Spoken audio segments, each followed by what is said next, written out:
am so truly honored to be here. I can't even begin to tell you how emotional this is. I didn't think I was going to be emotional, but I might. You know, in 1999, I was at the Toya Awards, sitting in the very seats that you all were sitting in. And I never, ever would have imagined that 11 years later, I'd be standing here. So I just want to encourage you as JCs, keep running, run hard, run because it's the right thing to do. And who knows what will happen. I truly believe that if there were two sentences that could best describe my life, they would be these two important lines from the JC Creed. That I truly believe that faith in God gives meaning and purpose to human life, and that undoubtedly service to humanity is the best work of life.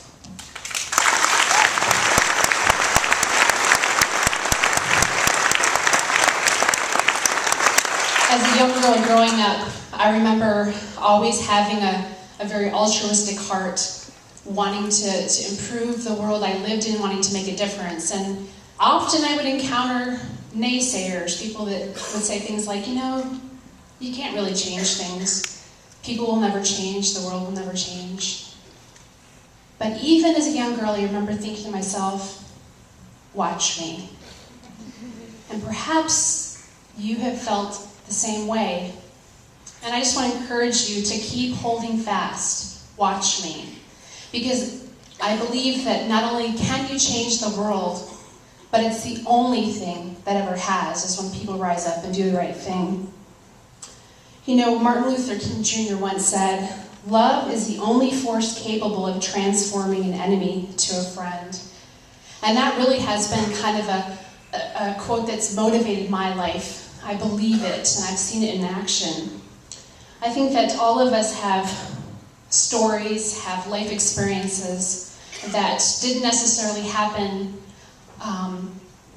by our choice, but yet we have a choice in how we respond. And in my journey, my brother was killed by a terrorist in the single biggest terrorist attack against American citizens prior to September 11th.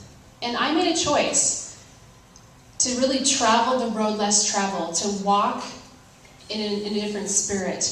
No one would have blamed me if I had chosen to sort of hold on to unforgiveness and even bitterness to some extent. But I really believe that in walking with the opposite spirit that I've made more of a difference than I ever would have by holding on to that. And it really has been a decision that was motivated by the desire to prevent acts of terrorism, to be a part of keeping these kinds of things from happening again. At the heart of terrorism is hate, and the only way to respond and to fight that is to walk in the opposite spirit of love. I guarantee you, I've seen it in my own life, that it stops the enemy dead in his tracks.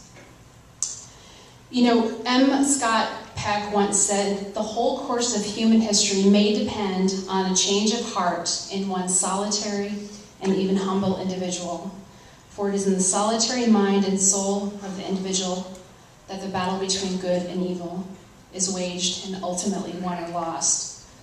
You know, I am amazed at the opportunities that I've had in my life.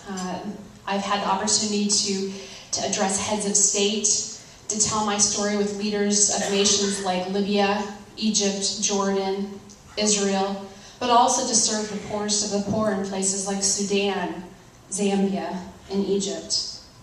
It really has been about seeking to live with a posture of goodwill and service to humanity. And as a result of it, I've seen positive impact happen.